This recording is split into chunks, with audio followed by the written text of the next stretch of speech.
The basement archives of St. Dominic's Cathedral in Baltimore hold a leather-bound journal that church officials discovered in 1893, buried beneath floorboards during renovation work. The journal belonged to Father Vincent Callahan, confessor to the Sisters of Divine Mercy Convent from 1761 to 1767. Its pages, yellowed and water-stained, contain an entry dated November 3, 1764. Written in handwriting so agitated that entire sentences bleed into illegibility.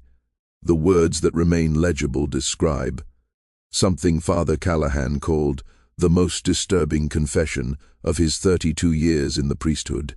Sister Bridget Om Ali, 55 years old, Mother Superior of the convent, a woman whose reputation for holiness had drawn pilgrims from 3 colonies, stood before him in the confessional and spoke words that would shatter everything he thought he knew about faith, sin, and the boundaries between them.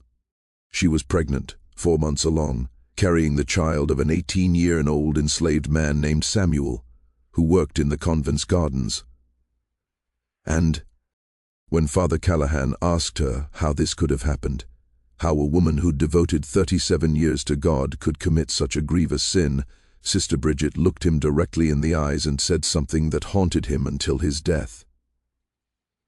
"This is not sin, Father.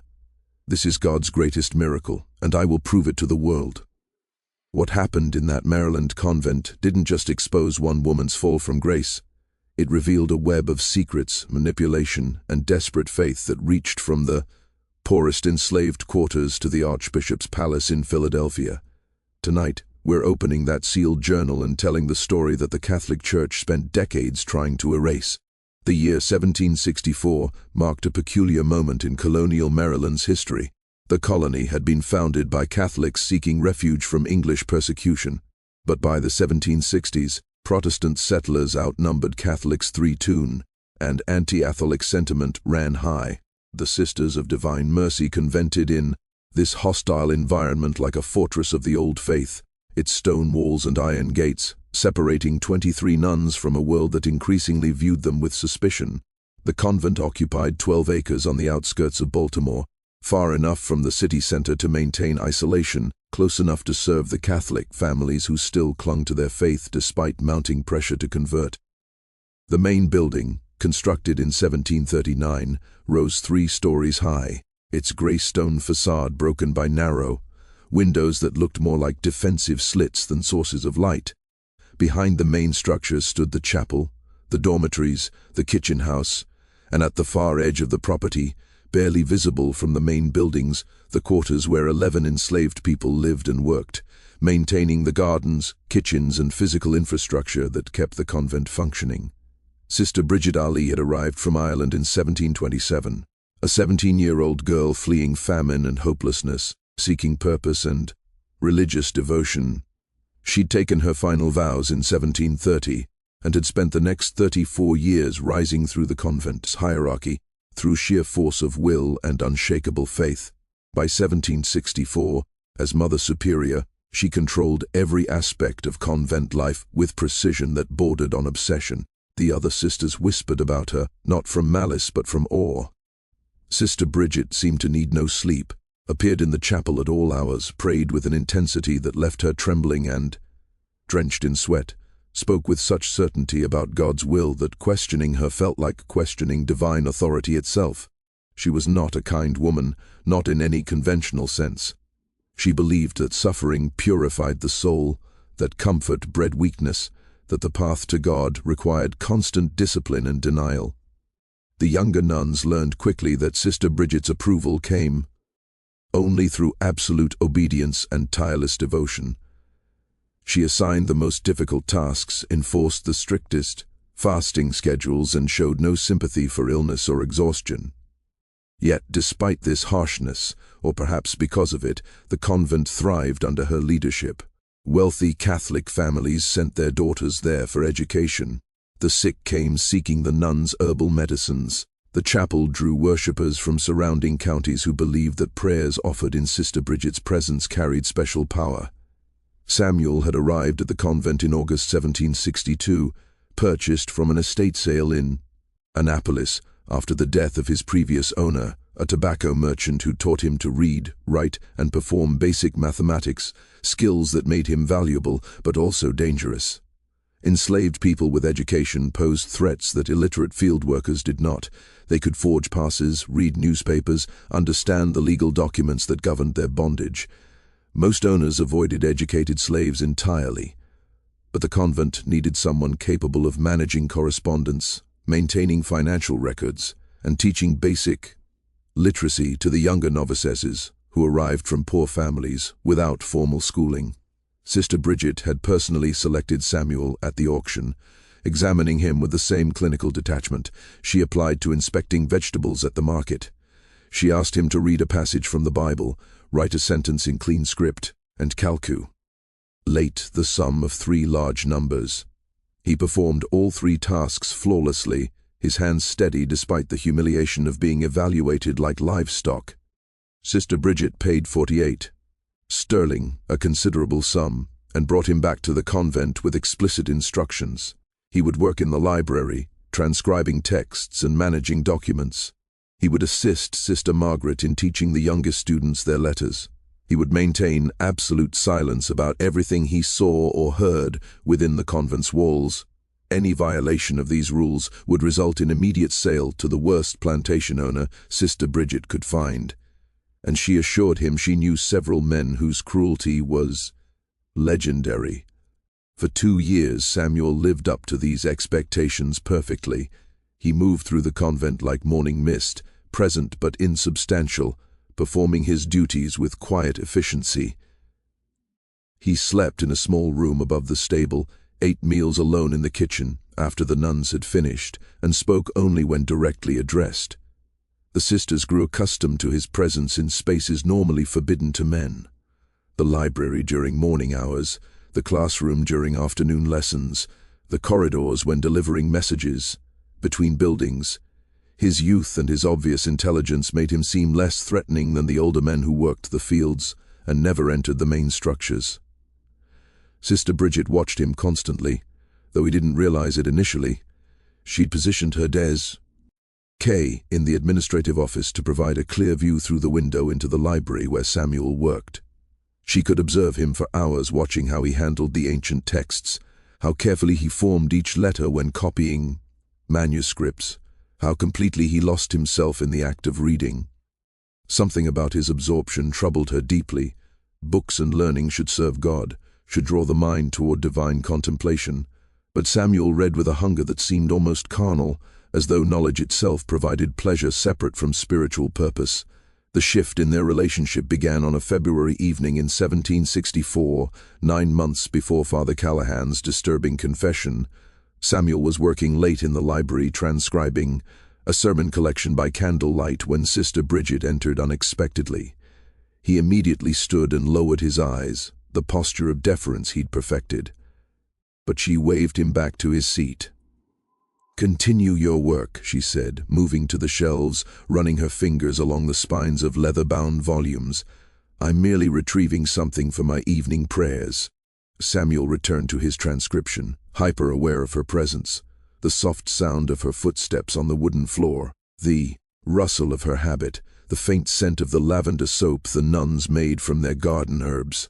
Sister Bridget pulled a volume from the upper shelf, a collection of mystical writings by medieval nuns, then paused before leaving. "Samuel," she sighed, her voice carrying a quality he'd never heard before, something almost gentle. "Do you understand what you copy? The words you transcribe, do they mean anything to you, or are they merely shapes you reproduce?" He looked up carefully, but uncertain whether this was a test. "I understand some of it, Mother Superior. The language is often difficult, but I try to grasp the meaning. And what do you think of Father Bernard's sermon on divine suffering, the one you've been copying this week?" The question hung in the air, heavy with danger.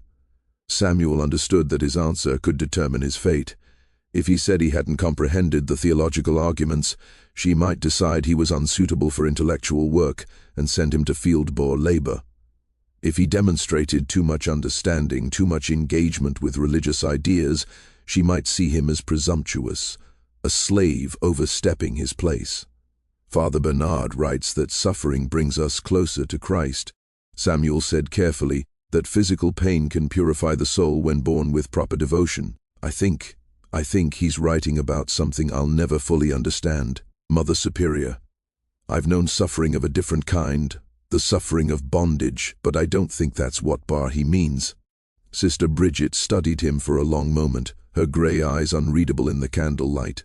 Perhaps not, she said finally, or perhaps all suffering serves God's purpose, even the suffering we inflict upon each other, even the suffering that's most unjust. She left, then taking the book with her, leaving Samuel alone with his transcription and a growing sense that something had changed, though he couldn't identify what or why. Over the following weeks, these evening encounters became routine. Sister Bridget would enter the library while Samuel worked, ostensibly to retrieve books, but actually to ask him questions. What did he think of various theological concepts? How did the scripture passages he copied strike him? Did he believe in miracles? Had he ever experienced anything he couldn't explain through natural means? Samuel answered as honestly as he dared, navigating the treacherous space between appearing too ignorant and too educated. He didn't understand why she was engaging with him this way. Mother Superiors didn't have philosophical discussions with enslaved workers. They certainly didn't seek their opinions on matters of faith.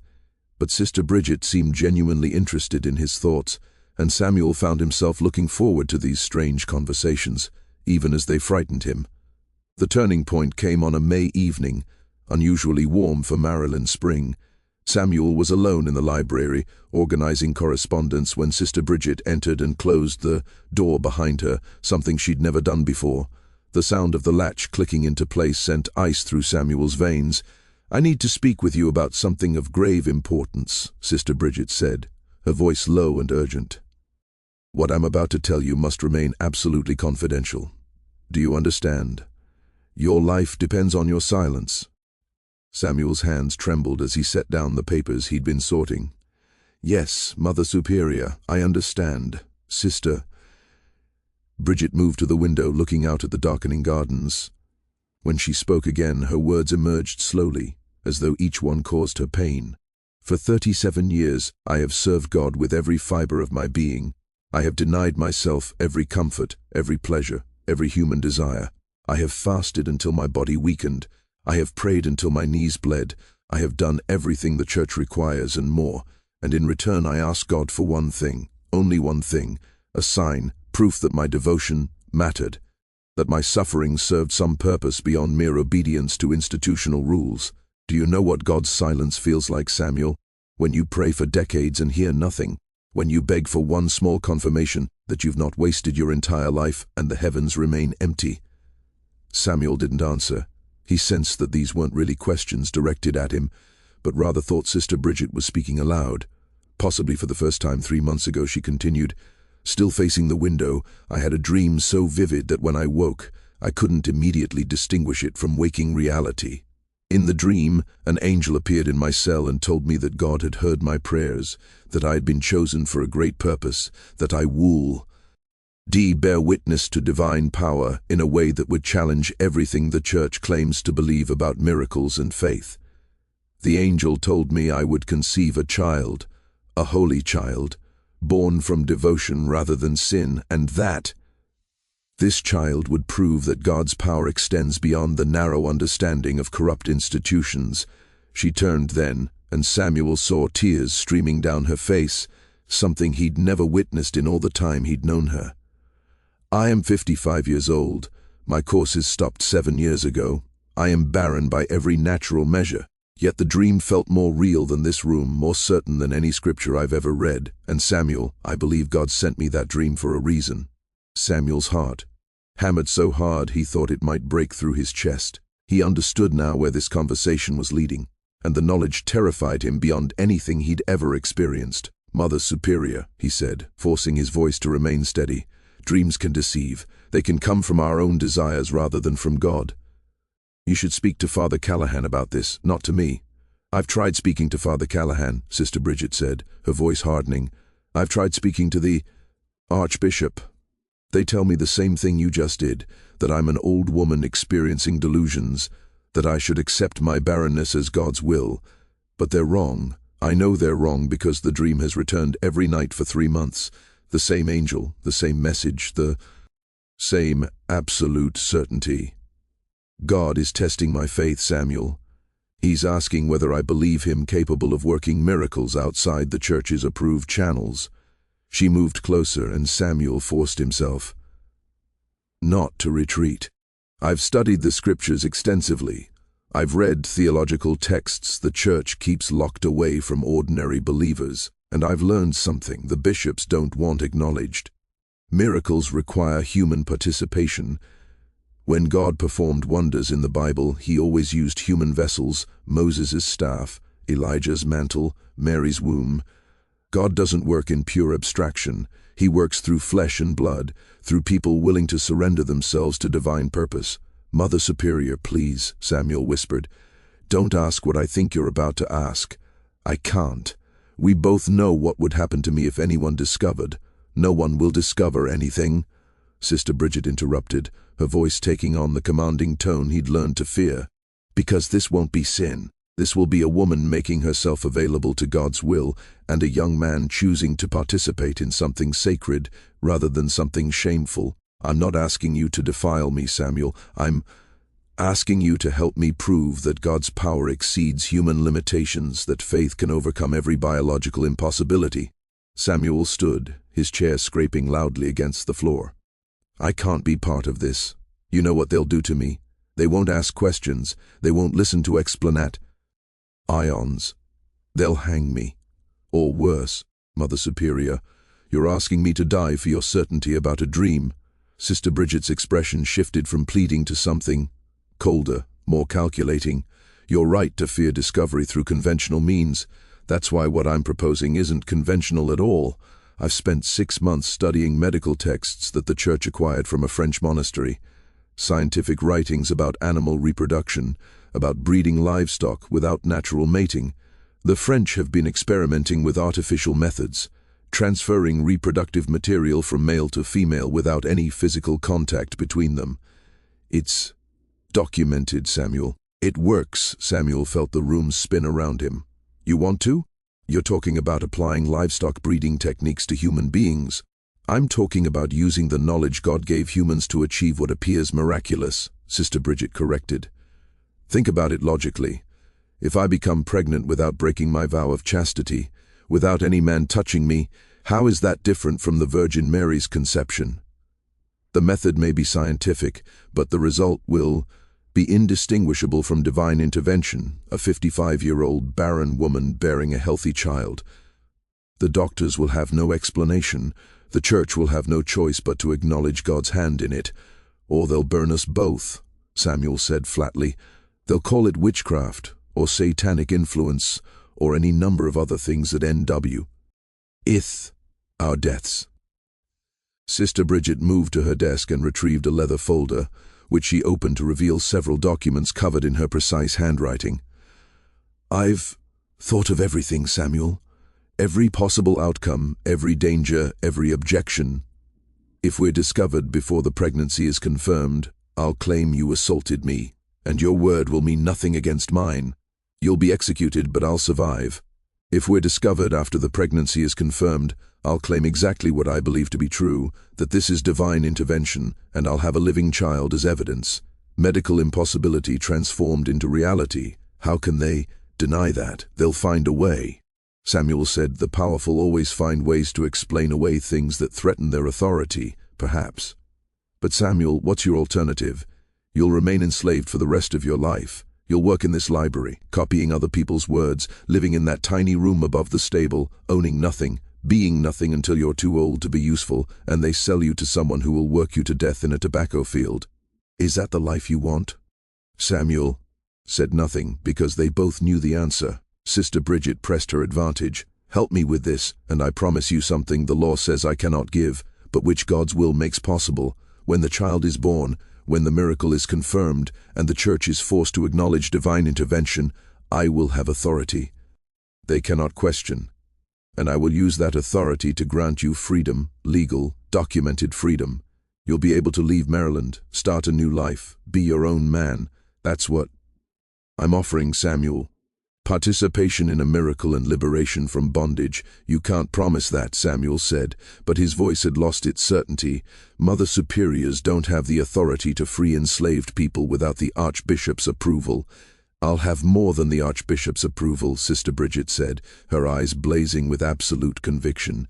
When I prove that God has chosen me for this purpose, every door will open.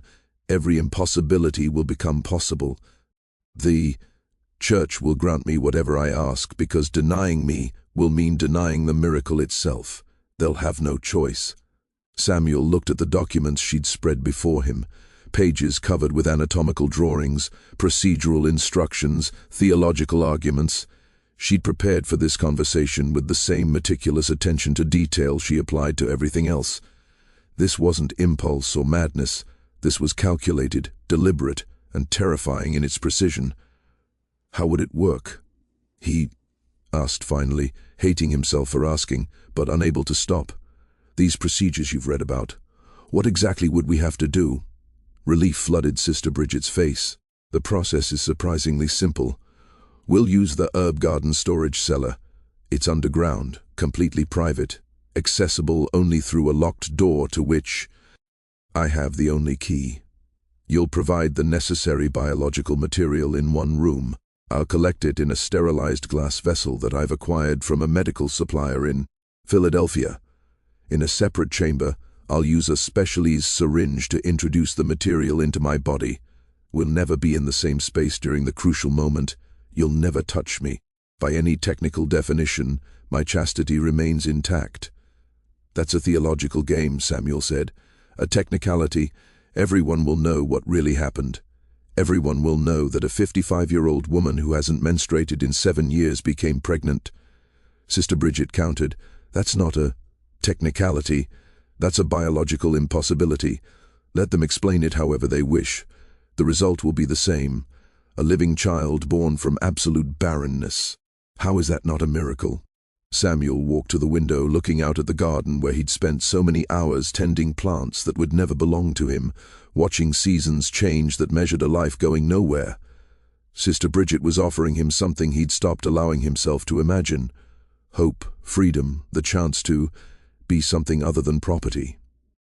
If I agree, he said slowly, and if everything happens exactly as you're planning, and if the Church somehow accepts your explanation and grants you authority, and if you keep your promise about my freedom, where would I go? I'm an educated black man in a slave colony. Free papers won't make me safe. They'll just make me a target of a different kind. I've thought of that too, Sister Bridget said. There are free black communities in Pennsylvania. Philadelphia has hundreds of freed people working as laborers, craftsmen, merchants. With your education and your skills, you could establish yourself there. Build a life that's actually yours. Samuel turned to face her, studying the woman who held his fate in her hands. She believed every word she was saying. That was perhaps the most terrifying thing about her. This wasn't cynical manipulation. This was absolute faith twisted into something unrecognizable. When would this happen? He asked. We start tomorrow night, Sister Bridget said immediately. My calculations show that I have a narrow window when conception might be possible. We'll attempt the procedure, once every 3 days for as long as necessary. The medical texts suggest multiple attempts may be required. Samuel closed his eyes, feeling the weight of the decision pressing down on him like a physical thing. He could refuse, he could walk away from this conversation and hope Sister Bridget found her senses. But he knew her well, enough by now to understand that she wouldn't stop. If he refused, she'd find someone else, some other desperate man she could manipulate with promises and threats, and Samuel would remain exactly where he was, trapped in a life that wasn't really life at all. God help us both, he whispered. I'll do it. The herb garden storage cellar had been built decades earlier to keep roots and dried plants cool during the summer months. Its thick stone walls and underground location maintained steady temperatures year-round, making it ideal for preserving medicinal supplies. The cellar consisted of 2 chambers connected by a narrow passage, both rooms small and windowless, lit only by whatever candles or lamps were brought down the steep stairs. No one used the cellar regularly anymore. The nuns had built a new storage facility closer to the kitchen house, leaving this older structure abandoned, except for occasional visits to retrieve forgotten items. Sister Bridget had cleaned both chambers thoroughly, removing cobwebs and dust, arranging candles on shelves and bringing down the materials she'd acquired over the previous months. Medical instruments purchased from suppliers who asked no questions. Glass vessels sterilized with boiling water, clean linens, anatomical diagrams she'd copied from the French medical texts. She'd transformed the abandoned cellar into something between a laboratory and a chapel, a space where science and faith would merge into something entirely new. The first attempt took place on May 18, 1764. Just after midnight, when everyone else slept, Samuel descended the cellar stairs with hands that wouldn't stop shaking, carrying a single candle that cast wild shadows on the stone walls. Sister Bridget was already there, wearing not her habit, but a simple white shift, her long grey hair unbound for the first time he'd ever seen. She looked both younger and older somehow, more human, but also more frightening. She explained the procedure again with clinical detachment, pointing to the two chambers, showing him the glass vessel he would use, describing exactly what she needed him to do. Samuel listened, feeling heat rise to his face despite the cellar's coolness. The entire situation was so bizarre, so far beyond any experience he'd ever imagined, that his mind struggled to process it as reality.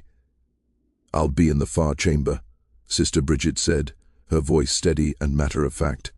"You'll remain here. When you've completed your part, leave the vessel on that shelf and go directly back to your room. Don't wait, don't speak to me, simply leave and we'll never discuss what happened here. This is a medical procedure, Samuel. Nothing more, nothing less. Do you understand?" Samuel nodded because he couldn't trust his voice. Sister Bridget took the candle she'd brought and moved into the connecting passage, disappearing from view. Samuel stood alone in the first chamber, staring at the glass vessel on the wooden table, and wondered what series of choices had brought him to this moment. How many small decisions, how many acts of survival, how many compromises with reality had built the path that led to this underground room, where he would participate in something that might be miracle or madness or both. He completed the task Sister Bridget had assigned, placed the vessel where she instructed, and left the cellar without looking back. He climbed the stairs into the warm night air, crossed the garden to the stable, and lay awake until dawn, listening to his heart hammer against his ribs. They repeated the procedure 3 days later, then 3 days after that, each time following the same pattern, silent descent into the cellar. Clinical efficiency, separate chambers, no communication beyond the bare minimum necessary.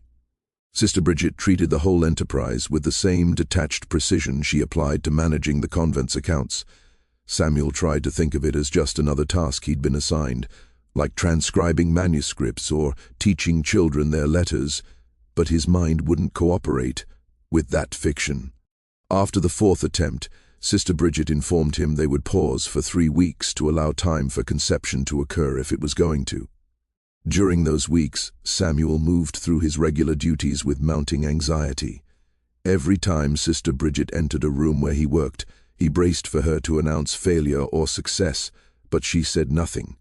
She treated him exactly as she always had, with distant courtesy and precise instructions. It was as though the cellar sessions had never happened, as though they'd both agreed to pretend normally until reality forced them to acknowledge otherwise. The summer of 1764 was brutal. Heat settled over Maryland like a thick blanket, making sleep impossible and turning every physical task into an ordeal. The convent's routine continued unchanged. Morning prayers at dawn, work assignments throughout the day, evening prayers at dusk. Samuel taught his students, managed the library, copied manuscripts, and tried not to think about what might be developing in Sister Bridget's body as a result of their secret procedures. In late July, Sister Anna, a young nun who managed the convent's laundry, noticed something unusual. Sister Bridget's monthly linens hadn't appeared for washing in 2 consecutive months. Sister Anna mentioned this casually to Sister Margaret, who taught alongside Samuel in the schoolroom, and Sister Margaret dismissed it immediately. Sister Bridget was 55 years old. Her courses had stopped years ago. Sister Anna must have confused the laundry schedule or misplaced some items. But Sister Anna was certain.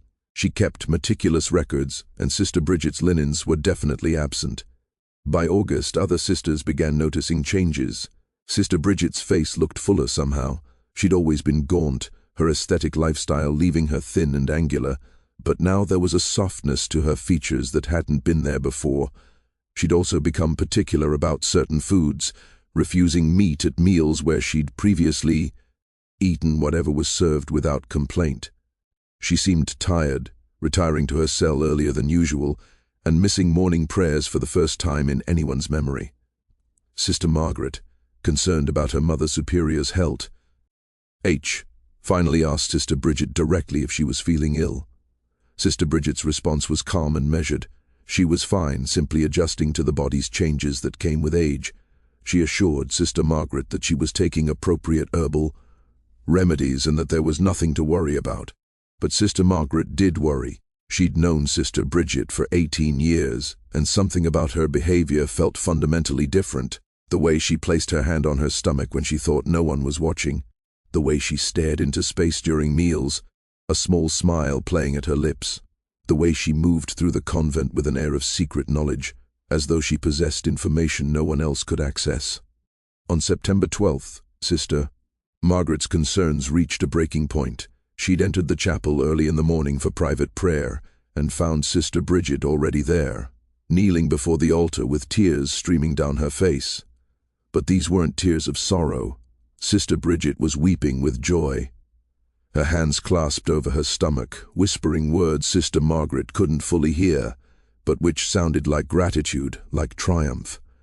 Sister Margaret approached quietly. "Mother Superior, are you well?" "Sister."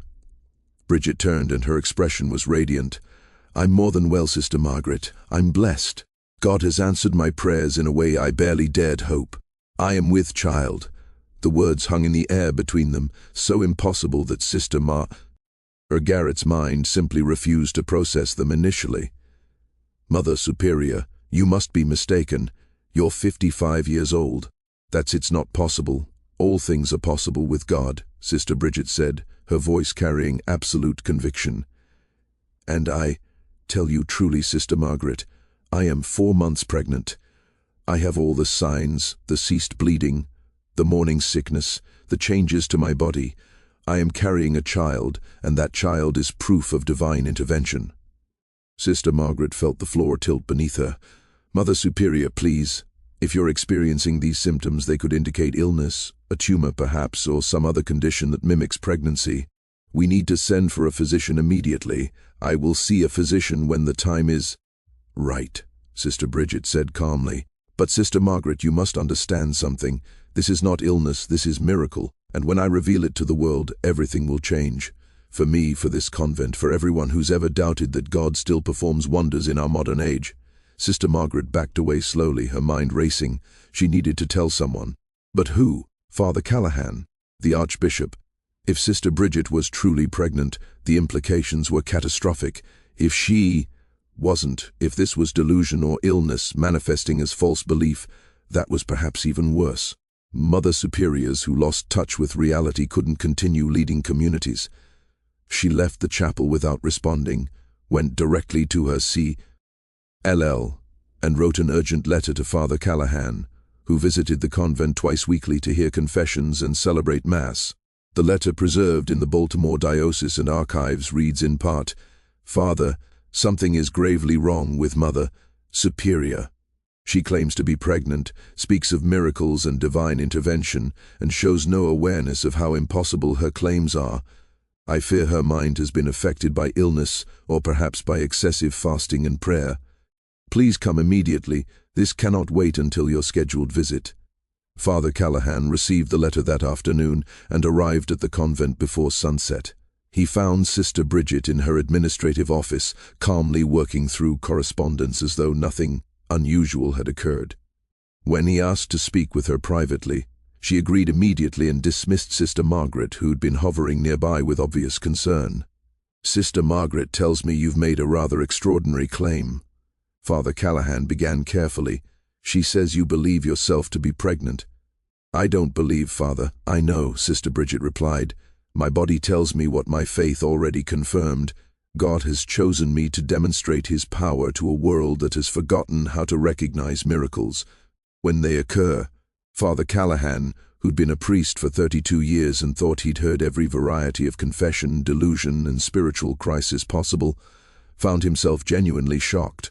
Sister Bridget, you understand that pregnancy at your age, given your circumstances, would be medically impossible. Medically impossible. Exactly, Sister Bridget said, leaning forward with intensity. That's precisely the point, Father. When something medically impossible occurs, we call it a miracle. When a 55-year-old woman who hasn't menstruated in 7 years, who has never broken her vows of chastity, bears a healthy child, how can anyone deny God's direct intervention? Sister, Father Callahan said, his voice gentle but firm, I think you need to see a physician. These symptoms you're experiencing could have many natural explanations. Tumors can cause the body to produce hormones that mimic pregnancy. Certain illnesses can create similar effects. We must rule out medical conditions before drawing theological conclusions. I welcome examination by physicians, Sister Bridget said calmly. Let them confirm what I already know, but Father, I need you to understand something. I'm not delusional. I'm not ill. I am completely sound of mind and body. What's happening to me is real, and when the truth becomes undeniable, the Church will have to confront questions it has avoided for centuries. Can God work through scientific processes? Can miracles occur outside approved channels? Can a woman's faith be powerful enough to overcome biological limitations? Father Callahan felt ice settle in his stomach. Sister Bridget, has something happened that you need to confess? Has any impropriety occurred? Nothing improper has occurred, Sister Bridget said firmly. I have maintained my vows absolutely. No man has touched me. My chastity remains intact. And yet I am with child. Draw whatever conclusions you wish, Father, but those are the facts. Father Callahan left that meeting deeply shaken. He immediately contacted the Archbishop's office in Philadelphia, describing the situation and requesting urgent guidance. The response came within a week. Sister Bridget was to be examined by a panel of physicians immediately. If pregnancy was confirmed, a full investigation would be launched. If she was not pregnant, she was to be removed from her position as Mother Superior and placed under medical supervision until her mental state stabilized. 3 doctors arrived at the convent on September 28, 1764. Dr. William Harrison from Baltimore, known for his expertise in women's health. Dr. Thomas Whitmore from Philadelphia, who'd studied medicine in Edinburgh and specialized in difficult diagnosis. Dr. Robert Chen, whose family had immigrated from China and who brought knowledge of medical traditions unfamiliar to most colonial physicians. All 3 were known for discretion in sensitive matters, and all 3 understood that their findings would have implications far beyond simple medical diagnosis. They examined Sister Bridget separately, each conducting his own assessment before conferring. The examination took place in the convent's medical room with Sister Margaret present as chaperone. Sister Bridget submitted to the process with calm dignity, answering questions about her symptoms, her medical history, and her certainty about the pregnancy. When the 3 physicians met afterward to compare findings, their conclusions were unanimous and deeply troubling. Sister Bridget was approximately 5 months pregnant. The fetus appeared healthy and properly developed. All physical signs pointed to normal gestation. By every medical measure they possessed, this 55-year-old woman who claimed 7 years of amenorrhea was carrying a viable child. Dr. Harrison's report, preserved in the Philadelphia Diocese and Archives, states, I have examined hundreds of pregnant women in my 20 years of practice. I know the signs, the changes to the body, the unmistakable indicators. Sister Bridget Ali is pregnant. I cannot explain how this is possible given her age and reported medical history, but the evidence is irrefutable. This presents not only a medical mystery, but a situation requiring immediate ecclesiastical attention. When Father Callahan received the physician's reports, he sat in his rectory office for nearly an hour, staring at the documents before finally writing the confession that would haunt him for the rest of his life. The entry in his journal, dated October 3rd, describes his state of mind. I have devoted my life to God's service, believing that faith and reason could coexist peacefully. But this situation challenges everything I thought I understood. If Sister Bridget is truly pregnant through some natural means. She has violated her vows and deceived us all. If she is pregnant through supernatural intervention, then God has chosen the most disturbing possible method to demonstrate his power. Either way, I fear what comes next. What came next would tear the convent apart and force everyone involved to confront the terrible space between miracle and manipulation, between divine will and human desperation. The Archbishop arrived from Philadelphia on October 7th, traveling in a covered carriage that reached the convent just before dawn. Archbishop Edmund Cartwright was 63 years old, a man who'd spent 4 decades navigating the treacherous waters of Catholic leadership in Protestant-dominated colonies. He'd survived accusations of disloyalty during the French and Indian War, maintained the Church's influence despite mounting anti-Catholic legislation, and built a reputation for pragmatic leadership that prioritized institutional survival above all else.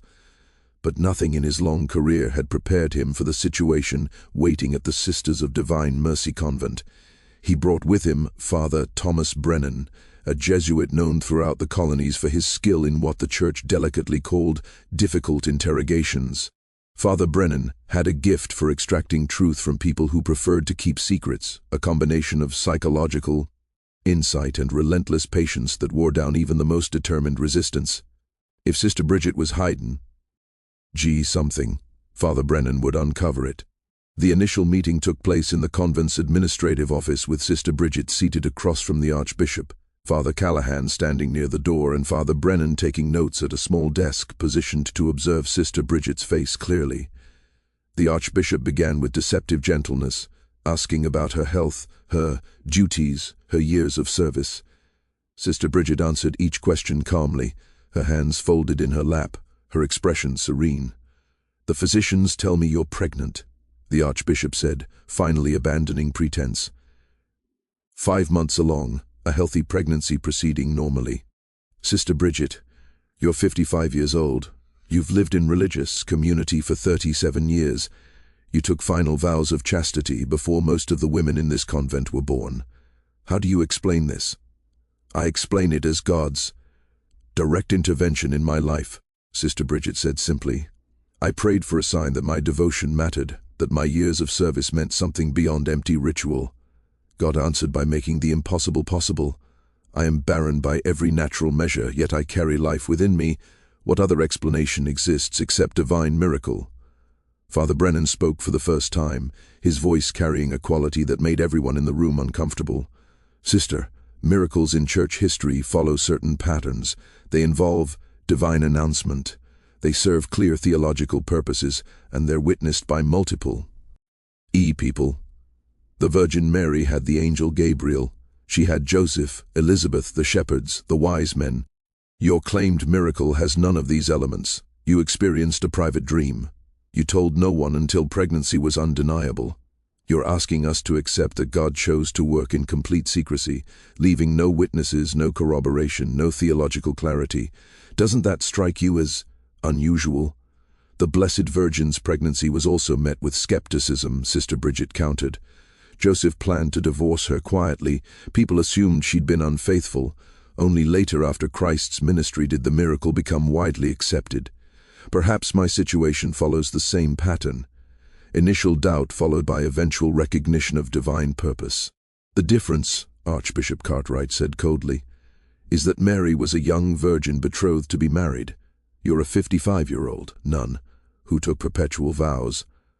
The theological implications are entirely different. If God wanted to demonstrate his power, why choose a method that so closely resembles ordinary sin? Why not perform an unambiguous miracle that leaves no room for scandalous interpretation? Perhaps because unambiguous miracles require no faith," Sister Bridget said. "Perhaps God is testing whether the Church can recognize his work even when it appears in unexpected forms. You want miracles that fit comfortably within established doctrine. But God isn't comfortable, Your Excellency.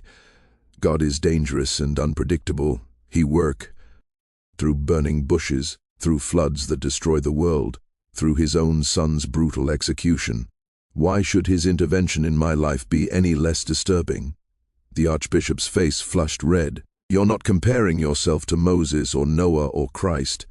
I'm comparing my situation to every instance in Scripture where God acted in ways that challenged human understanding, Sister Bridget replied calmly, and I'm noting that in each case, religious authorities initially resisted, denied, and condemned before eventually being forced to acknowledge truth.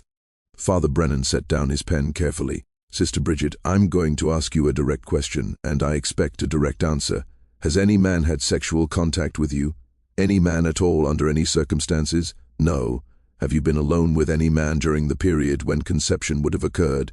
Sister Bridget hesitated for just a fraction of a second, barely noticeable, but Father Brennan caught it. He leaned forward. Sister, that pause concerns me. Have you been alone with any man?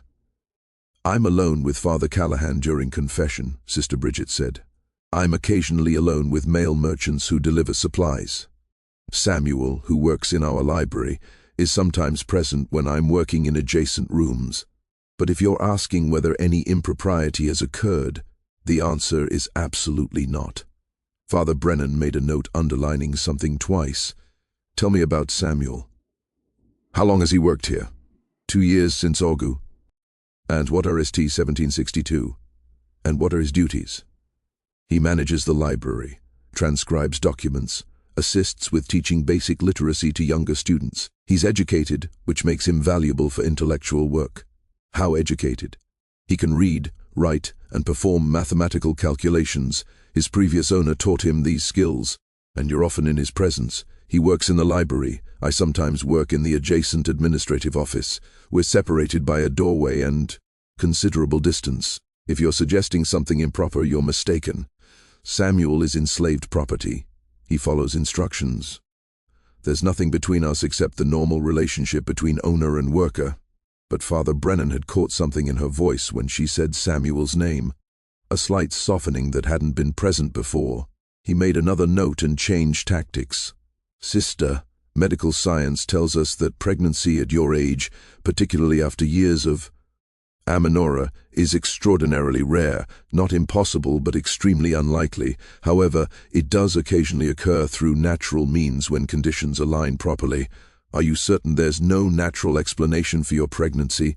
I'm certain that 3 physicians confirmed my age, my medical history, and the biological improbability of conception, Sister Bridget said.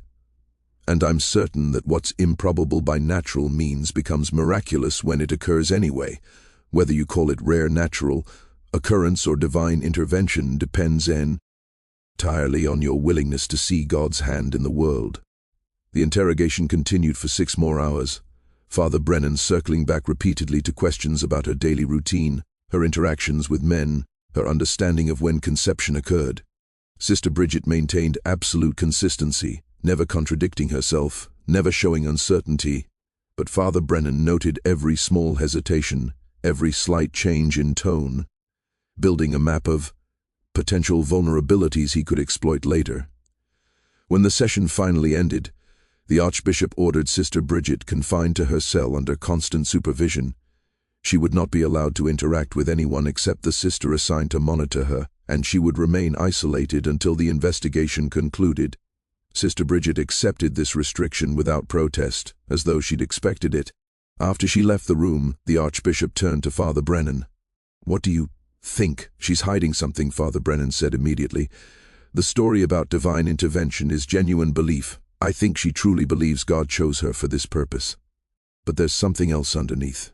Something involving that enslaved man, Samuel. The way she said his name, the hesitation when I asked about being alone with men. She's constructed her miracle claim carefully, but she's left gaps in her defense. Then find those gaps.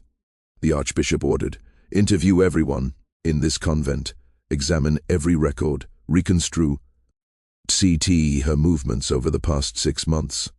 Someone knows something they haven't told us, and I want that information before this scandal spreads beyond these walls.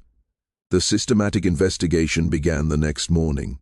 Father Brennan interviewed every nun individually, asking detailed questions about Sister Bridget's behavior, her schedule, any unusual activities they'd noticed. Most sisters knew nothing helpful. They'd observed the same changes Sister Margaret had noted, the fuller face, the altered eating habits, the unusual fatigue, but attributed these to aging or illness. They certainly hadn't suspected pregnancy. Sister Anna, the young nun who managed laundry, provided the first significant clue. When Father Brennan asked about unusual patterns in Sister Bridget's behavior, Sister Anna mentioned something she'd initially thought insignificant. For several months during late spring and early summer, Sister Bridget had requested that her personal linens be left unwashed for 3-day periods, claiming she needed them for a special cleaning ritual involving particular herbs. Sister Anna had found this odd, but hadn't questioned it. Mother Superiors didn't need to explain their requests. How many times did she make this request? Father Brennan asked. 4 times, I think maybe 5 between May and July, always on 3-day intervals. Yes, Father. Every 3rd day she'd tell me to skip her linens for that specific night. Father Brennan added this to his notes. A pattern was emerging, though he couldn't yet see its full shape. He moved on to questioning the convent's lay workers, the people who maintained the physical property. An elderly gardener named James mentioned that Sister Bridget had taken an unusual interest in the old herb cellar during the spring. She'd asked him to ensure the cellar door's lock was properly functioning and had requested that he stay away from that section of the garden during certain evening hours when she was conducting private spiritual retreats. Did you see her go down to the cellar? Father Brennan asked once or twice, Father, but I minded my own business.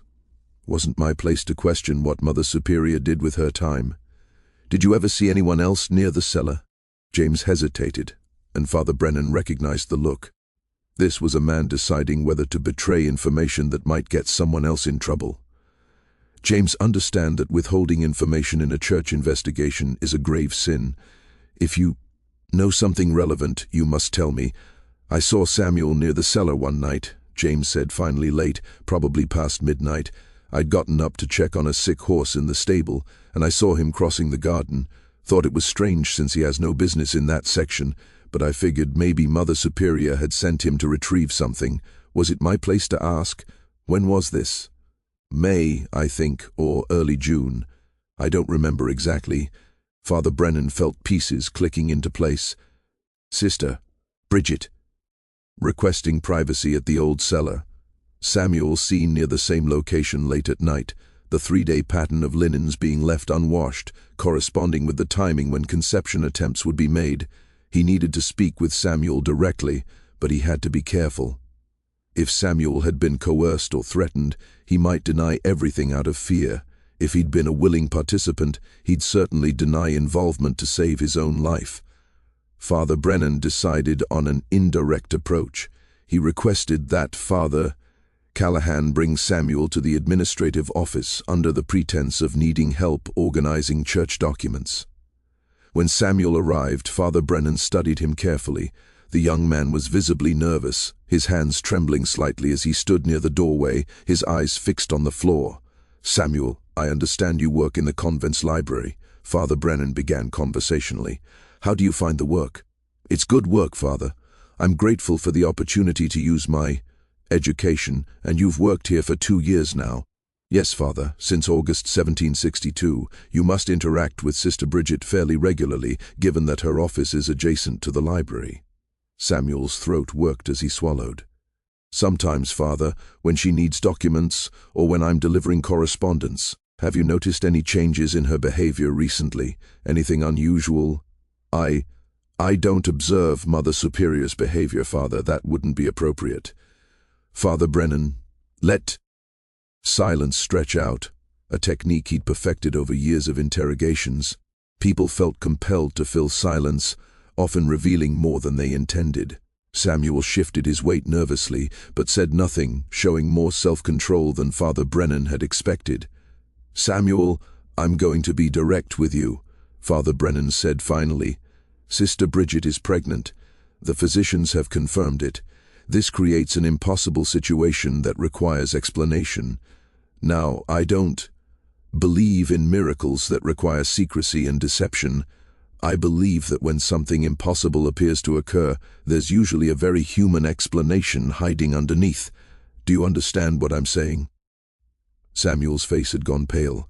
Father, I don't know anything about Mother Superior's condition. I think you do. I think you know quite a lot. And Samuel, I want you to understand something very clearly. Your situation is precarious. Regardless of what you tell me, if Sister Bridget has sinned, someone will be blamed. The Church will find an explanation for this scandal, and that explanation will likely involve you, whether you cooperate or not. Your best chance at survival is complete honesty right now. Tell me the truth, and I'll do everything in my power to protect you. Continue lying, and I can't help you." Samuel stood frozen, terror and calculation wearing across his face. He was an intelligent young man, educated enough to understand the trap he was in. If he confessed involvement, he'd be admitting to something that could get him killed. If he continued denying knowledge and the truth emerged anyway, he'd lose whatever protection honesty might provide. "Father," Samuel said, his voice barely above a whisper, "if I tell you what happened, will you promise that I'll be protected, that I won't be handed over to men who will kill me without asking questions?" Father Brennan felt a wave of satisfaction mixed with pity. "I promise that I'll recommend the Church take custody of you and transport you somewhere safe. That's the best assurance I can offer." Samuel closed his eyes, and when he opened them again, something had broken behind them. It was her idea, all of it. She approached me with this plan, showed me medical texts about artificial breeding methods, promised me freedom if I helped her prove that God could work miracles through scientific means. I said no at first. I swear I said no. But she kept pushing, and she had all the power, and I was desperate, and she promised. His voice broke, and for a moment he couldn't continue. Father Brennan waited, his expression carefully neutral as Samuel gathered himself. "We never touched each other," Samuel continued. "She made that very clear. It was all done separately using glass vessels and medical instruments in that old herb cellar where no one would see. She calculated everything perfectly, followed procedures from the French medical books she'd studied. 4 times we did it, spread over 3-day intervals. Then she told me to wait, to say nothing, to pretend it never happened. And I waited, hoping maybe it wouldn't work, hoping maybe the whole thing would just go away. But it didn't go away, did it?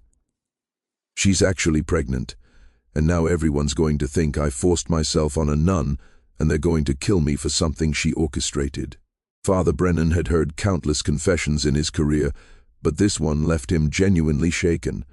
The calculated nature of Sister Bridget's plan, the manipulation of a powerless young man, the twisted fusion of scientific knowledge and religious delusion. It was more disturbing than simple adultery would have been. This wasn't passion or weakness. This was cold, deliberate engineering of circumstances designed to manufacture a miracle. "Samuel, did Sister Bridget promise you freedom? Did she show you documents?" "She promised, but she didn't show me anything official. She said that after the miracle was confirmed, she'd have authority to grant manumission, that the Church would give her whatever she wanted. Because denying her would mean denying God's work. I wanted to believe her because what else did I have? But I knew somewhere deep down I knew it was a lie. People like me don't get freedom. We get used and discarded." Father Brennan made careful notes of everything Samuel said, recording details that would form the foundation of the Church's official response. When he finished, he looked at the young man with something approaching sympathy. "Samuel, you'll be confined to a secure location until the Archbishop decides how to proceed. I know that's not the reassurance you want, but it's better than the alternative. If we let you remain visible, there are men in Baltimore who will take justice into their own hands. The Church's custody is your only protection." Samuel nodded numbly, understanding that protection in this context meant imprisonment of a different kind. Father Brennan summoned 2 trusted laymen to escort Samuel to a locked storage room in the convent cellar. Not the herb cellar where the procedures had occurred, but a different, more secure space. They would guard him there until the Archbishop made final decisions about his fate. The confrontation with Sister Bridget occurred that evening. The Archbishop, Father Brennan, and Father Callahan entered her cell where she'd been confined since the initial interrogation. She sat on her narrow bed, hands folded over her swollen abdomen, looking almost peaceful despite the circumstances. "We've spoken with Samuel, the Archbishop said without preamble. "He's told us everything. The herb cellar, the procedures, the French medical texts, your promises of freedom, all of it." Sister Bridget's expression didn't change. "Then you know the truth. I used knowledge God gave humanity to achieve what appeared miraculous. a barren woman conceiving through devotion and determination. How is that different from any other miracle involving human participation? It's different because you manipulated an enslaved man with false promises. Father Callahan said, his voice shaking with anger. You put his life at risk for your theological experiment. You showed him forged documents, led him to believe you could grant freedom you had no authority to give. That's not faith, Sister Bridget. That's cruelty dressed in religious language. I never showed him forged documents, Sister Bridget protested. I showed him my intention written clearly. I told him I would do everything possible to secure his freedom. I never claimed to have existing authority. I told him I would gain that authority through the miracle itself. Semantics, the Archbishop spat. You knew he was desperate. You knew he'd grasp at any hope, no matter how false. You exploited his powerlessness to serve your own need to feel specially chosen by God. That's not divine purpose, Sister Bridget. That's pride. The worst kind of pride, because you've dressed it in the language of humility. Sister Bridget's serene expression finally cracked. I've served God. For 37 years, I've denied myself everything. I've fasted until my body weakened. I've prayed until my knees bled. I've done everything the Church demanded and received nothing in return except more demands. When I finally asked for one sign, one confirmation that my devotion mattered, when I finally took action to demonstrate that faith and knowledge could coexist, you call it pride. You call it cruelty. What would you call it if I'd remained passive, waiting for a miracle that never comes, wasting my entire life on empty ritual? I would call it faithfulness, the Archbishop said coldly. Real faith doesn't demand proof. Real faith doesn't manipulate others to manufacture signs. Real faith accepts that we may never receive confirmation in this life. You've confused faith with certainty, Sister Bridget, and in doing so, you've committed sins far worse than simple adultery would have been. The trial, if it could be called that, convened on October 15th in the convent's chapel, hastily converted into an Eccles, where she would live out her days in absolute silence, forbidden from speaking of these events to anyone. Samuel posed a more complex problem. He'd been coerced. That much was clear, but his participation in the scheme still made him dangerous. Angry citizens were already gathering outside the convent, demanding that the enslaved man, who'd defiled a bride of Christ, face proper punishment. The Archbishop understood that turning Samuel over to mob justice would create additional scandal, but keeping him in Maryland guaranteed his eventual murder. The solution came from an unexpected source. A merchant ship captain named Robert Harrison, himself a Catholic sympathetic to the Church's predicament, offered to transport Samuel to Nova Scotia under the pretense of him being indentured cargo. Once in Halifax, Harrison had contacts who could help Samuel disappear into the frontier territories, where questions about legal status went unasked. It wasn't freedom, not officially, but it was survival. Samuel departed Baltimore on October 19th. Shackled in the ship's hold to maintain the appearance of proper custody, but secretly provided with clean clothing, adequate food, and a letter of introduction to Harrison's contact in Halifax. Whether he actually reached Nova Scotia, whether he survived the journey, or managed to build a new life in the wilderness, the records don't say. Like so many people caught in historical events beyond their control, Samuel simply vanished from documented history. Sister Bridget's exile was delayed by one practical consideration. She was 6 months pregnant and traveled to New France, and her condition risked both her life and the child's.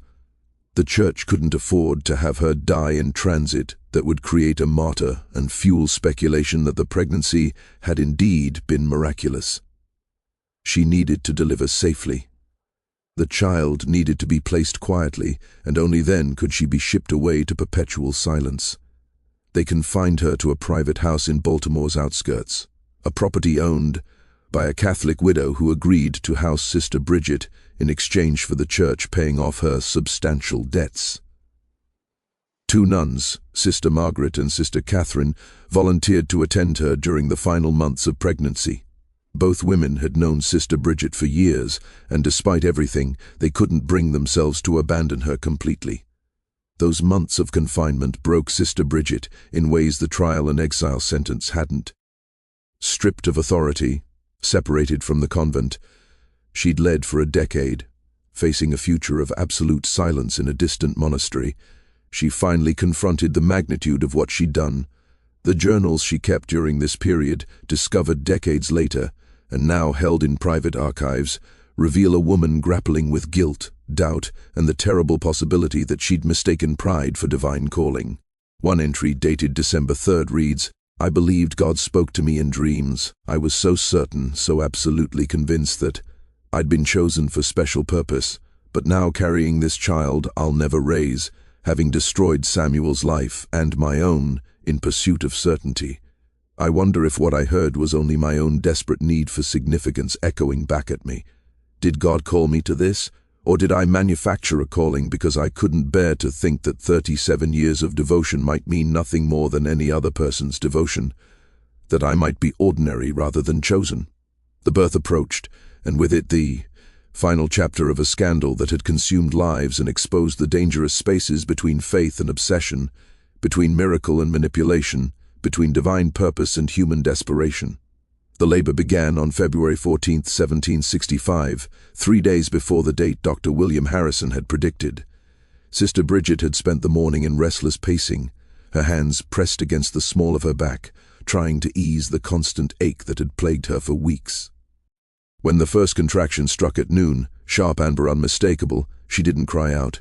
She simply lowered herself onto the bed and called for Sister Margaret with a voice that carried more resignation than fear. Dr. Harrison arrived within the hour, accompanied by 2 experienced midwives the church had hired specifically for this purpose. Catherine Moore and Elizabeth Garrett had delivered hundreds of babies in Baltimore, and both had been paid extraordinary sums to ensure their absolute discretion.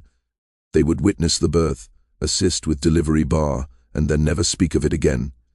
The church had made very clear what would happen to women who broke such agreements. The labor progressed slowly, as first births often did, but with unusual complications. Sister Bridget was 55 years old, and her body, despite the pregnancy's surprising health throughout gestation, struggled with the physical demands of delivery. By evening, she'd been in active labor for 6 hours, and Dr. Harrison's concern was mounting. The baby's position seemed correct, but Sister Bridget's exhaustion was becoming dangerous. She'd stopped eating days earlier, consumed by anxiety about the approaching separation from the child, and her weakened state made every contraction less effective than it should have been. "You need to push harder," Dr. Harrison told her repeatedly. "I know you're tired, but the baby won't deliver itself. You have to give me everything you have left." Sister Bridget tried, her face flushed and streaming with sweat, her hands gripping the bed frame so tightly her knuckles turned white. Sister Margaret stood on one side, Sister Catherine on the other, both women supporting her through each wave of pain.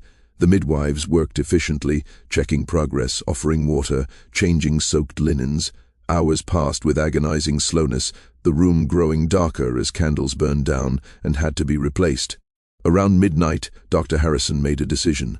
"We need to use forceps. The labor has stalled, and waiting longer risks both lives. Sister Bridget, do you understand? This will hurt considerably, but it may be our only option." Sister Bridget nodded weakly, beyond speech, beyond anything except endurance. Dr. Harrison retrieved the metal instruments from his bag, explaining to the midwives how they would need to support Sister Bridget's position while he worked. The forceps procedure in 1765 was brutal and dangerous, responsible for countless injuries and deaths, but sometimes it was the only alternative to watching both mother and child die slowly. What followed tested everyone's fortitude. Sister Bridget screamed, a sound that echoed through the house and out into the winter night where neighbors heard and crossed themselves, grateful they didn't know what was happening behind those walls. Dr. Harrison worked with careful precision, maneuvering the forceps into position, feeling for the baby's head, applying traction with gradual, steady pressure.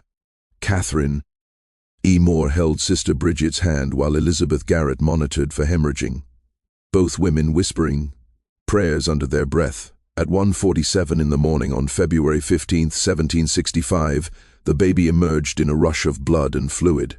Dr. Harrison caught the infant, quickly cleared the airway, and felt relief flood through him when he heard a strong, healthy cry. He handed the baby to Catherine Moore, who cleaned and wrapped the child while Dr. Harrison delivered the placenta and checked Sister Bridget for tearing.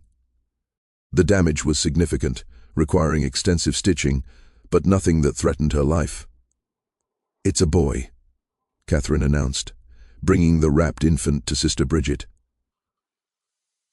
He healthy lungs, good color, all fingers and toes present.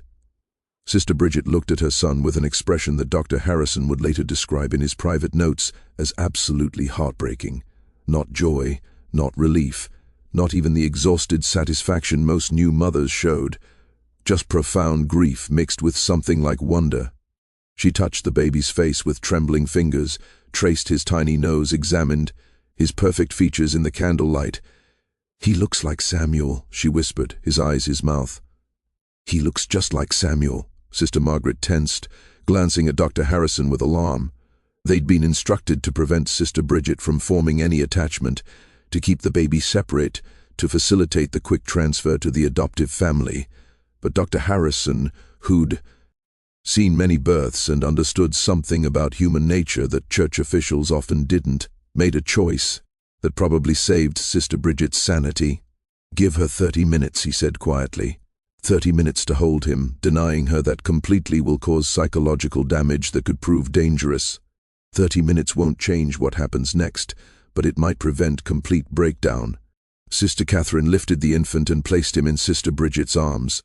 The moment the baby settled against her chest, Sister Bridget began to weep, silent tears that streamed down her face and dropped onto the blanket wrapped around her son. She didn't sob, didn't wail, just cried steadily while holding him close, breathing in his scent, memorizing every detail she could. "I thought I was doing God's will," she said softly, speaking more to the baby than to anyone else in the room. "I thought I'd been chosen for something meaningful, something that would prove faith and knowledge could coexist. But I was wrong. I was so desperately wrong. I used another human being as a tool. I put Samuel in terrible danger because I needed to feel special, needed to believe I mattered more than other people. And now you exist because of my pride. And you'll never know me. And Samuel will never know you. And all three of us will pay forever for my need to manufacture a miracle." She kissed the baby's forehead once gently, then looked at Sister Margaret. "Take him. Take him now before I become even or selfish and refuse to let go.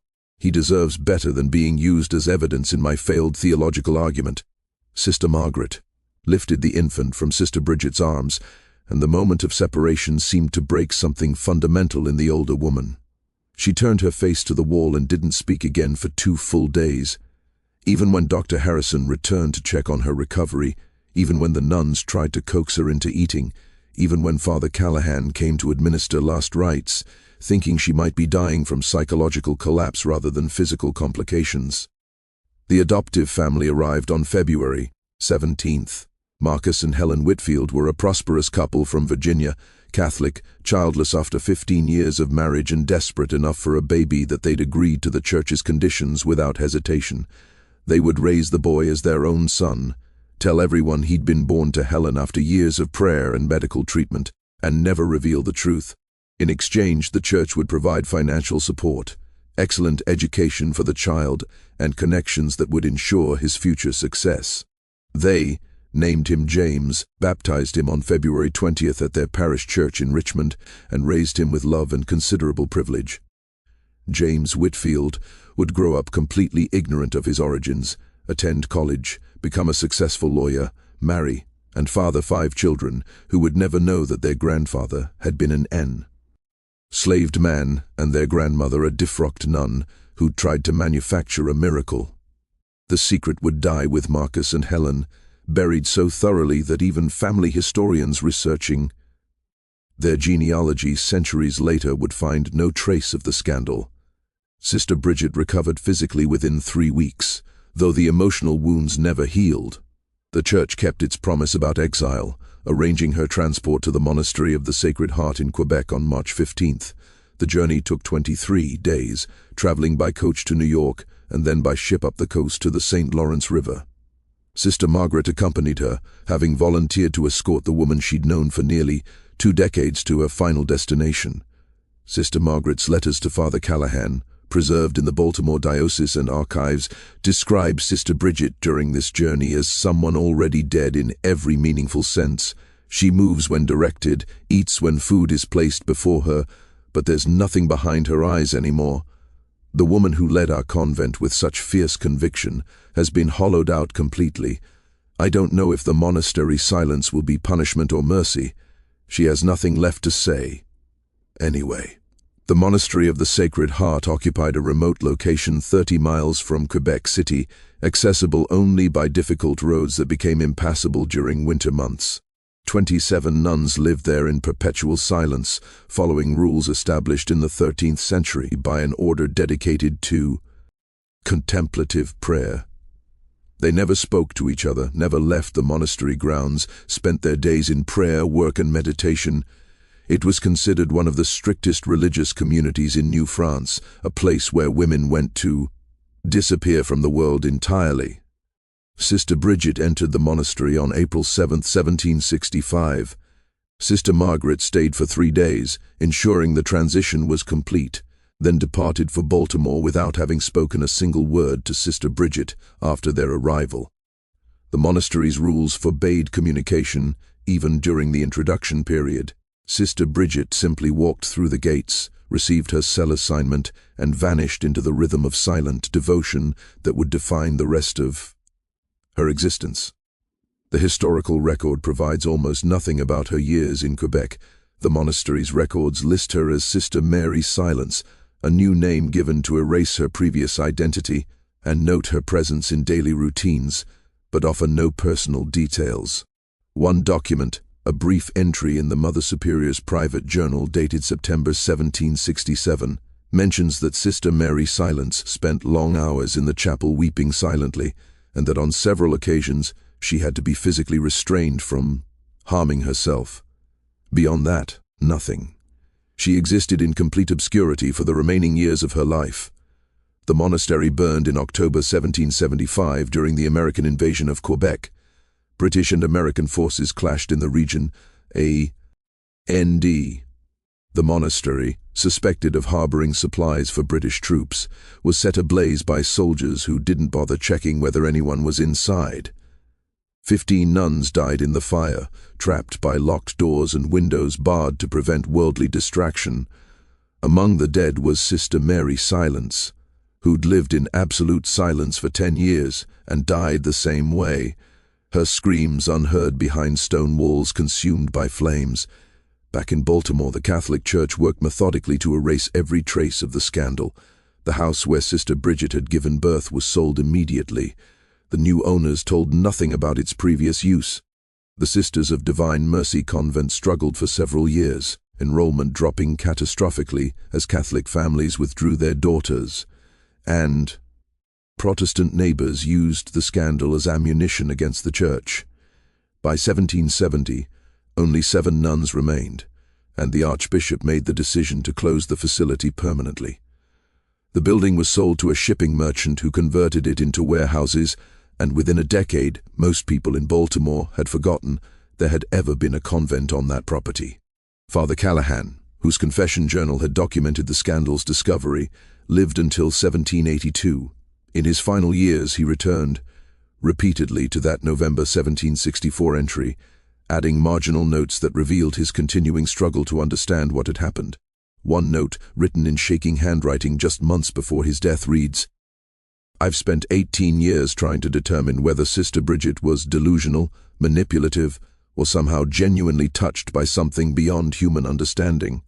I die without knowing." Perhaps that uncertainty is appropriate. Perhaps we're not meant to fully understand the space where faith becomes obsession, where devotion becomes destruction. I only know that good intentions and absolute certainty together created something monstrous. Samuel's fate remained unknown to everyone in Baltimore. The Church had shipped him away so thoroughly that no one knew whether he survived the journey to Nova Scotia or what had become of him afterward. There were occasional rumors. A free black man matching his description reportedly worked as a clerk in Halifax in the 1770s. Someone claimed to have seen him in Montreal in 1779. Another story placed him in the frontier territories west of the Great Lakes, living among indigenous communities who cared nothing about colonial laws regarding slavery. But none of these stories could be verified, and eventually people stopped wondering. Samuel had been erased as completely as Sister Bridget, both of them casualties of a scandal that required absolute silence to contain. James Whitfield, the child born from Sister Bridget's theological experiment, lived a long and prosperous life completely ignorant of his origin. He practiced law in Richmond, served in the Virginia legislature, owned a plantation worked by enslaved people who never knew their master's biological father had been enslaved himself. He died in 1836 at age 71, surrounded by children and grandchildren who mourned him as a pillar of their community. His obituary in the Richmond Enquirer praised his legal brilliance, his devotion to family, and his strong moral character. Nothing in his life suggested the extraordinary circumstances of his conception and birth. But there are hints, small traces in family correspondence, that James occasionally felt something unexplainable. His daughter Ellen wrote in her diary in 1828 about a conversation with her father where he mentioned having dreams about a woman's face he couldn't quite remember, someone who seemed familiar but whom he'd never met in waking life. Father said the strangest thing today. Ellen wrote he said he sometimes feels as though part of his life happened to someone else, as though he's living a story that began before he was born. Mother told him not to speak such nonsense, but I could see in his eyes that it troubles him more than he admits. Whether James was actually experiencing some deep unconscious memory of those first hours in Sister Bridget's arms, or whether this was simply the kind of existential wondering that affects many people, we can never know, but the possibility remains that even though the Church had erased all documentary evidence, even though everyone involved had died or been silenced, some shadow of truth persisted in ways that couldn't be completely controlled. Documents that survived scattered across church archives from Baltimore to Quebec to Philadelphia weren't discovered until the late 19th century. A young priest researching Baltimore's Catholic history for a church anniversary publication found Callahan's journal in 1893 and immediately recognized its significance. He brought it to his bishop's attention, expecting praise for uncovering important historical material. Instead, he was ordered to reseal the documents and never mention them again. The Church had successfully buried the scandal for 130 years and had no intention of resurrecting it. But stories have a way of refusing to stay buried. Over the decades, fragments leaked out. Historians researching colonial Maryland occasionally found references to a convent scandal in Protestant newspapers from 1764 to 1765, though details were vague. Genealogists tracing Catholic families sometimes encountered gaps in records that suggested deliberate erasure, and slowly, painfully slowly, the full story emerged from archives that church officials had assumed would remain sealed forever. What we're left with is a story that defies simple moral judgment. Sister Bridget Ali wasn't a villain in any conventional sense. She was a woman who'd devoted her entire life to faith, who'd sacrificed every comfort and pleasure in pursuit of divine purpose, and who'd finally cracked under the weight of that devotion. She wanted proof that her suffering meant something, that her decades of discipline had earned God's attention.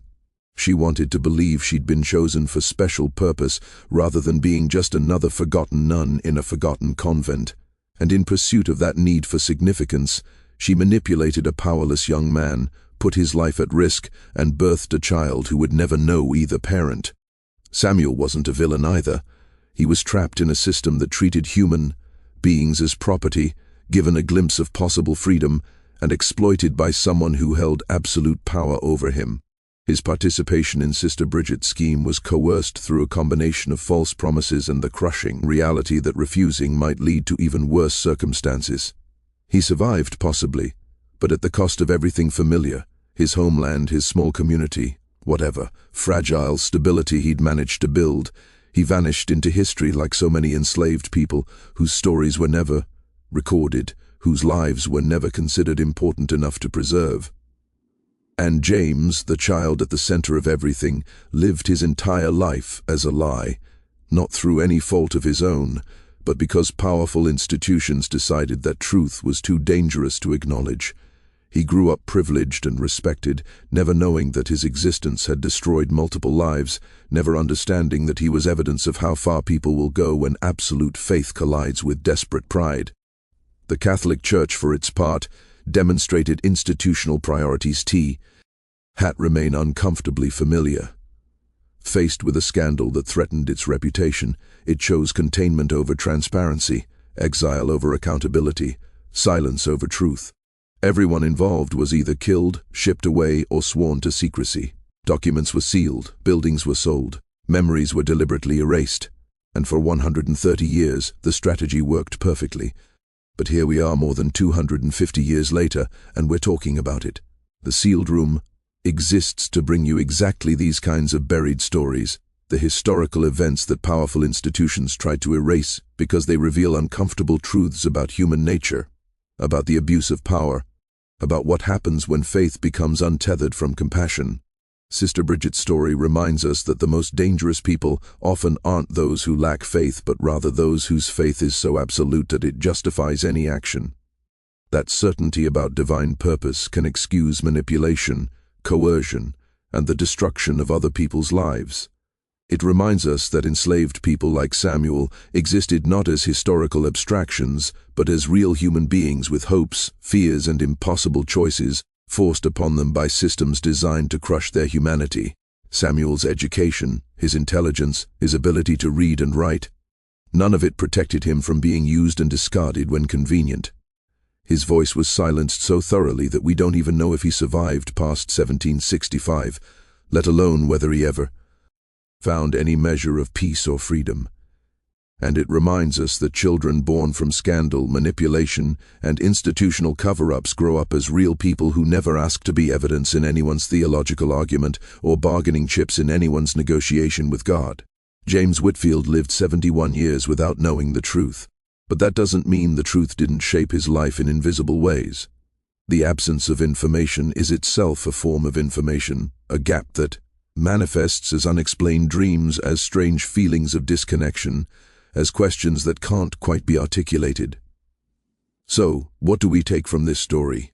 What do we learn from a 55-year-old nun who tried to manufacture a miracle, an 18-year-old enslaved man who was offered false hope, and a child who lived a lie for 7 decades? Maybe we learn that faith becomes dangerous when it prioritizes divine approval over human compassion, that theological certainty can justify terrible actions when it's divorced from ethical responsibility toward other people, that institutional self-preservation consistently trumps individual justice when those institutions face existential threats to their authority and reputation. Maybe we learn that the most complete erasers are never actually complete, that stories persist in fragments, in marginal notes, in unsealed archives, in the dreams of descendants who feel shadows they can't explain. That truth has weight and presence even when buried under centuries of deliberate silence. Or maybe we learn something simpler and more immediate, that every historical scandal, every buried story, every sealed archive contains real people whose lives mattered, whose suffering wasn't justified by anyone's grand purpose, whose voices deserve to be heard even centuries after they were forcibly silenced. Sister Bridget Ali died in flames in 1775, her screams unheard, her name erased, her story successfully buried for generations. Samuel disappeared into historical obscurity, another enslaved person whose fate was considered too insignificant to document.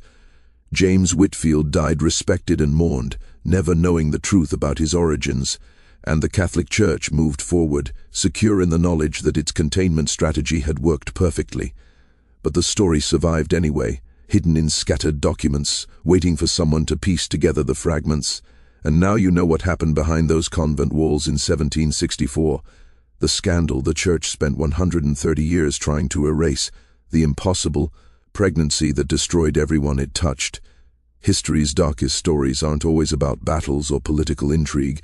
Sometimes they're about ordinary people pushed to extraordinary actions by faith, by desperation, by the terrible space between miracle and manipulation.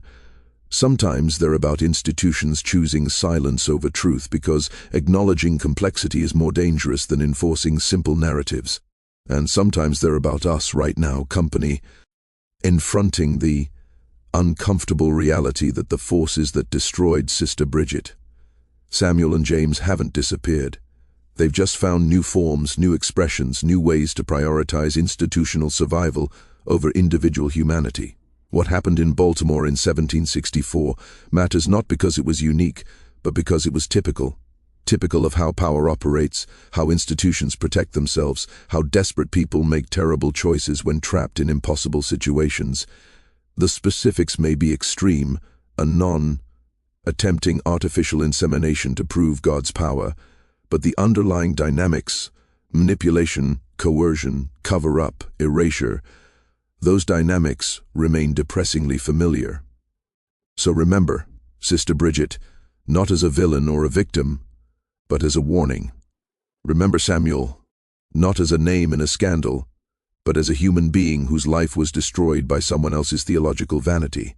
Remember James, living a lie he never chose. And remember that the only reason we can tell this story at all is because complete erasure, no matter how thorough, eventually fails. Truth seeps through the cracks in even the most carefully sealed rooms.